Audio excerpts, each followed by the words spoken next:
Have you ever stood up and felt a sudden ache in your hips, a little twinge in your back that wasn't there a few years ago? Or perhaps you've noticed that reaching for something on the top shelf feels a little more precarious, a little less certain than it used to.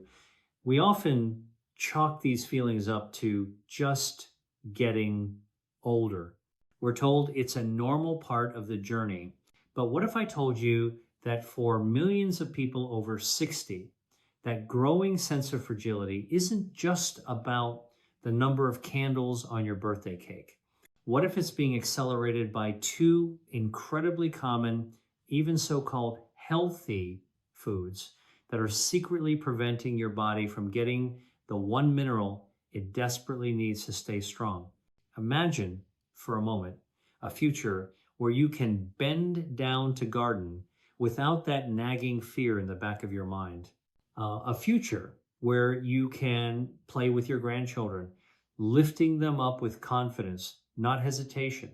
That future is not only possible, it's within your reach, and it starts with understanding what's really going on inside your body. My name is Dr. William Lee, and I've dedicated my life to understanding how the foods we eat can act as medicine, either building our bodies up or sometimes quietly breaking them down.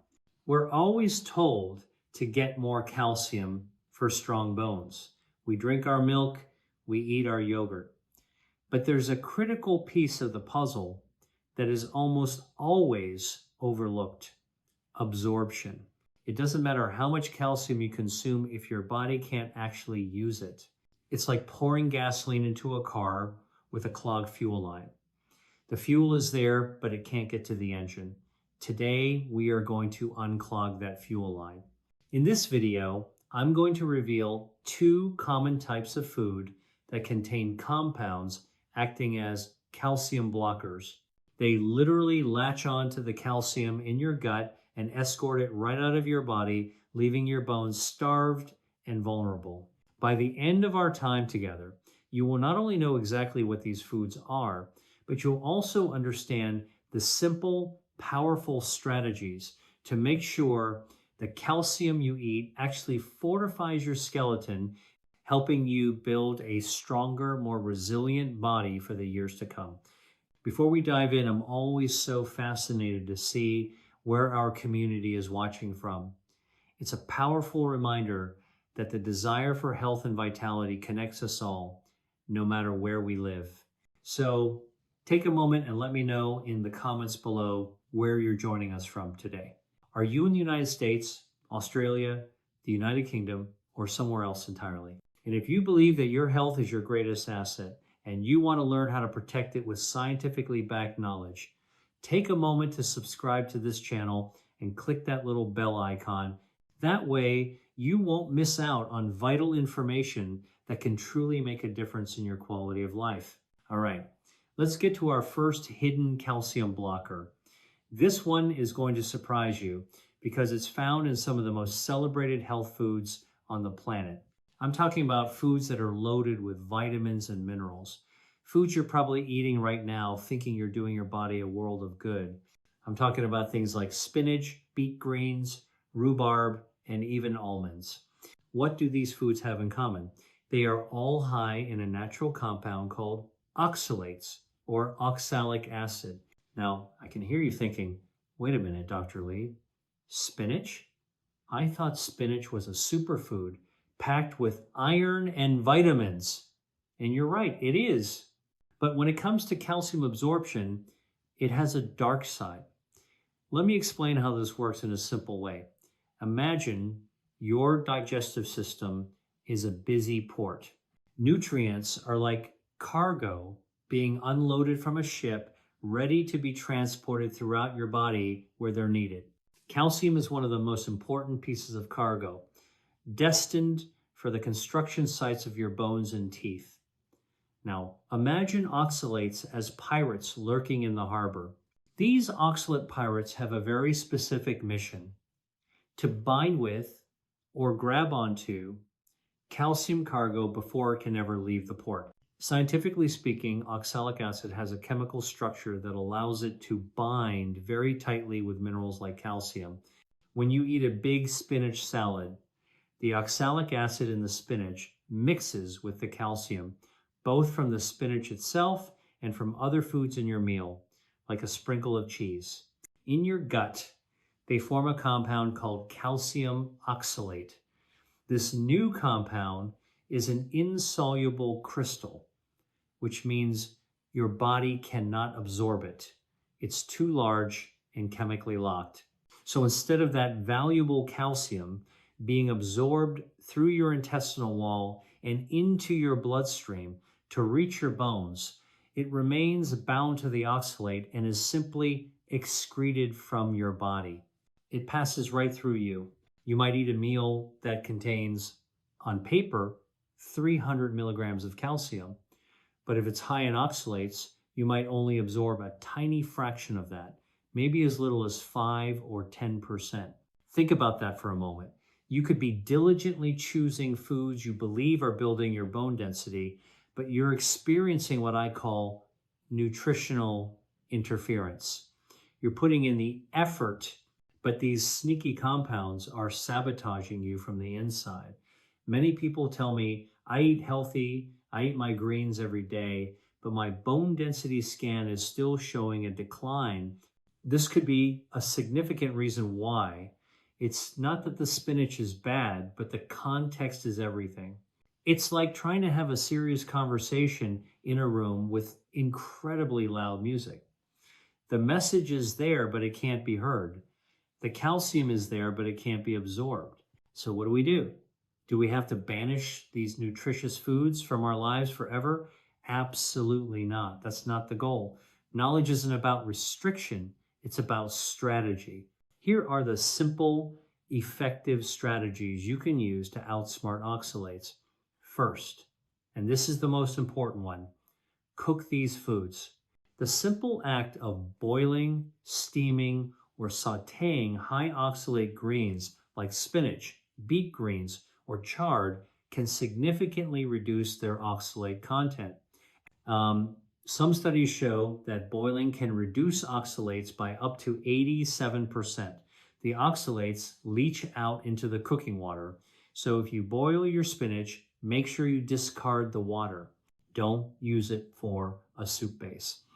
This is a perfect example of how traditional cooking methods often had a scientific wisdom we're only now rediscovering. The second strategy is separation. Try not to eat your high oxalate foods in the very same meal as your most important calcium-rich foods. For example, instead of having a spinach and cheese omelet for breakfast, perhaps you have a cheese omelet and save the spinach to be sauteed with your dinner a few hours later. This gives the calcium from the cheese a head start to be absorbed without the interference of the oxalates from the spinach. Think of it as letting the important cargo leave the port before the pirates arrive. You don't have to be perfect with this, but just being mindful can make a substantial difference over time. And finally, diversify your greens. We often get into a rut eating the same salad every single day. While spinach is high in oxalates, other greens are wonderfully low in them and provide fantastic sources of absorbable calcium. I'm talking about greens like kale, broccoli, bok choy, and collard greens. The calcium in these vegetables is highly bioavailable, meaning your body can absorb it very efficiently. So instead of a spinach-only salad, try making a mixed green salad with a kale or romaine base, and maybe just a few leaves of spinach for variety. It's about balance, not elimination. Don't fear foods like spinach or almonds. Just be smart about them. Cook them, separate them from your primary calcium sources, and diversify your diet. Now, if you thought oxalates were surprising, our second calcium blocker is even more pervasive. It's found in the very foods that form the foundation of many diets around the world, foods often promoted as the cornerstone of healthy eating. Whole grains, beans, legumes, nuts, and seeds.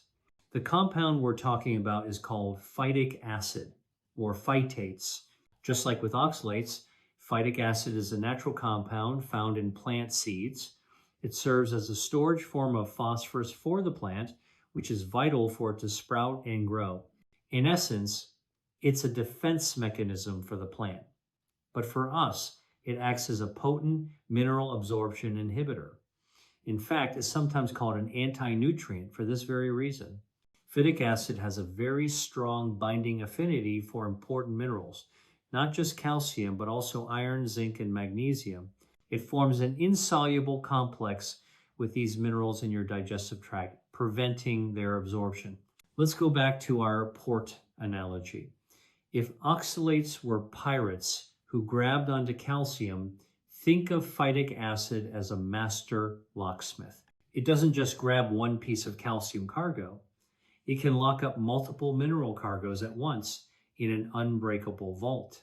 When you eat a bowl of unprocessed bran cereal or a slice of dense whole wheat bread, the phytic acid essentially puts a cage around the calcium and other minerals in your meal, making them inaccessible to your body.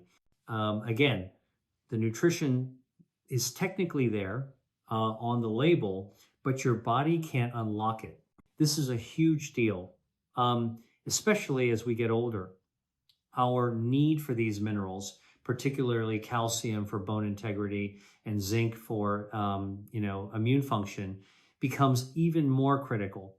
Yet, many of us are transitioning to what we believe are healthier diets, rich in whole grains and legumes, without understanding this crucial piece of the puzzle. You might be having a bowl of oatmeal for breakfast, a bean burrito for lunch, and some whole grain crackers as a snack. On the surface, that sounds incredibly healthy. But if those foods haven't been prepared correctly, a significant portion of the minerals are being locked away by phytic acid day after day, meal after meal. Over months and years, this can contribute to a gradual demineralization of your bones, leaving them porous and weak. So, how do we unlock this vault? How do we neutralize the phytic acid? The good news is that our ancestors figured this out centuries ago. The solution lies in traditional food preparation methods that modern fast-paced food production has often forgotten. The three magic words are soaking, sprouting, and fermentation.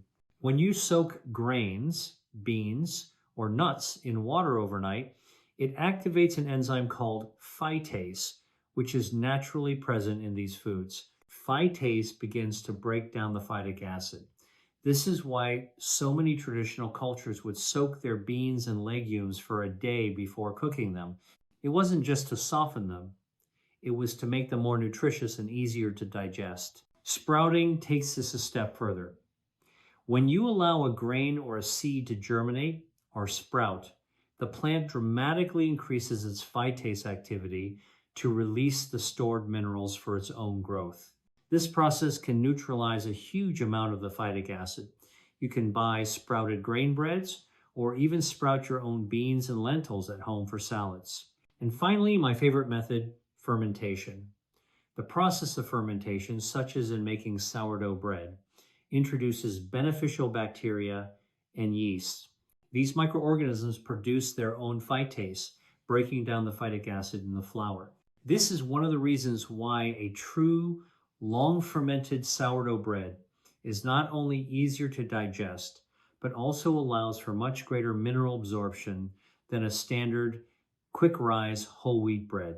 The same principle applies to fermented soy products like tempeh and miso, which are far superior to unfermented soy in terms of mineral bioavailability. So the takeaway here is not to stop eating these wonderful fiber-rich foods. It's to prepare them with intention. Soak your beans, rice, and oats before you cook them. Just put them in a bowl with water and a splash of something acidic, like lemon juice or apple cider vinegar, and leave them on the counter overnight. Choose sprouted grain products when you can, and fall in love with fermented foods like sourdough bread, kefir, and yogurt. By reintroducing these ancient wisdoms into your modern kitchen, you are disarming the phytic acid and unlocking a treasure trove of minerals for your body to use. Learning about these inhibitors can feel a bit overwhelming, I know. But remember, knowledge is power. Now you know the why behind potential absorption issues. So, let's pivot to the most exciting part. What to do.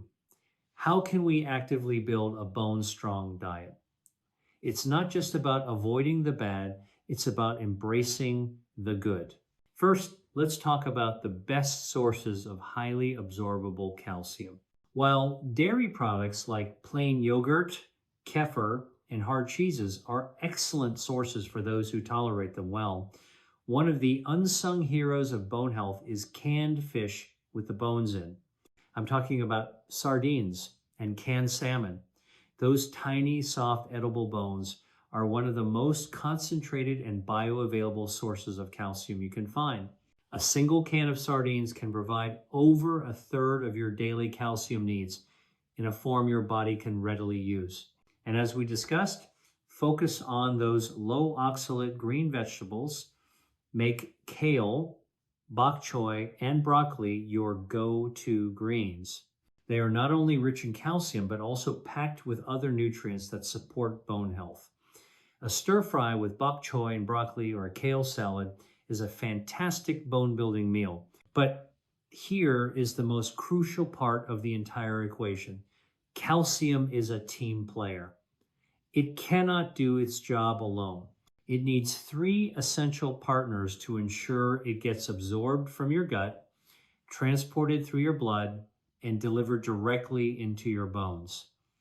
Think of them as the complete delivery service for your skeleton. These partners are vitamin D, magnesium, and vitamin K2. First, vitamin D. You can think of vitamin D as the gatekeeper. It's the key that unlocks the door in your intestinal wall to let calcium pass from your gut into your bloodstream. Without enough vitamin D, that door stays locked. You can consume all the calcium in the world. But if you're deficient in vitamin D, most of it will just pass through you. The best source, of course, is sensible sun exposure. But for many of us, especially in the winter or in northern latitudes, that's not enough. So fatty fish like salmon and mackerel, fortified milks, and often a high quality supplement are necessary to keep your levels optimal.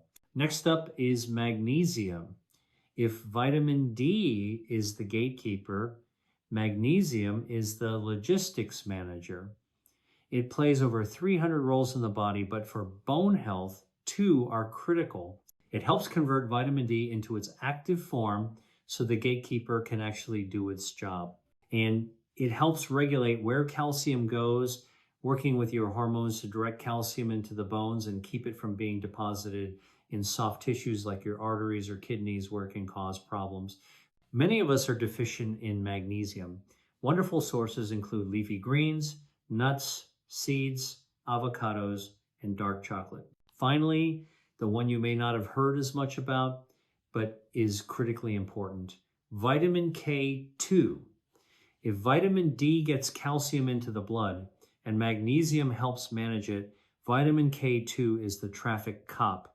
It tells the calcium exactly where to go. Vitamin K2 activates a protein called osteocalcin, which acts like glue, pulling calcium from the bloodstream and binding it directly onto your bone matrix. It also activates another protein that prevents calcium from depositing in your arteries. So K2 ensures calcium builds up your bones, not your blood vessels. Where do you find this superstar nutrient? It's produced by bacteria, so it's found in fermented foods. The absolute best source is a Japanese dish called natto, made from fermented soybeans, but it's also found in sauerkraut, certain aged cheeses like Gouda and Brie, and in the butter, egg yolks, and meat from grass-fed animals. So you see, building strong bones is a beautiful symphony. You need the calcium, yes, but you also need to make sure you're preparing your foods to avoid the blockers like oxalates and phytates. And then you need to ensure you have the full delivery team on board, vitamin D to open the gate, magnesium to manage the process, and vitamin K2 to direct the calcium to its final home in your skeleton. So let's quickly recap what we've learned. The goal is not just to eat more calcium, but to absorb more calcium. We do that by being strategic. We neutralize the calcium blockers found in high oxalate foods like spinach and high phytate foods like unsoaked grains and beans by cooking, soaking, sprouting, and fermenting. And we build our bones up by focusing on bioavailable calcium from sources like low-oxalate greens and sardines, and by ensuring we have an abundant supply of the crucial cofactors, vitamin D, magnesium, and vitamin K2. This isn't about a radical, restrictive diet. It's about making small, intelligent shifts in how you select and prepare your food. I know this is a lot of information, and it might feel like you've been doing things wrong. Please let go of that feeling. You were doing the best you could with the information you had. But now you have new information. Now you have more power. Growing older is a given, but growing frail is not. Your body has an incredible innate capacity to heal and strengthen itself at any age. Every meal you eat is a choice, an opportunity to provide your bones with the building blocks they need to carry you strongly and safely through a vibrant, active life. Think about the freedom that comes with strength, the freedom to travel, to walk in nature, to be independent in your own home, to live without the constant background noise of fearing a fall. That is what we are fighting for here. It's not just about bone density on a report. It's about the quality of your life. Now, I would be so grateful to hear from you. Which of these two calcium blockers was the biggest surprise? Was it the oxalates in so-called healthy greens or the phytic acid in whole grains? Please share your thoughts and any questions you have in the comments section below. I truly enjoy reading them, and your experiences help our entire community learn and grow together.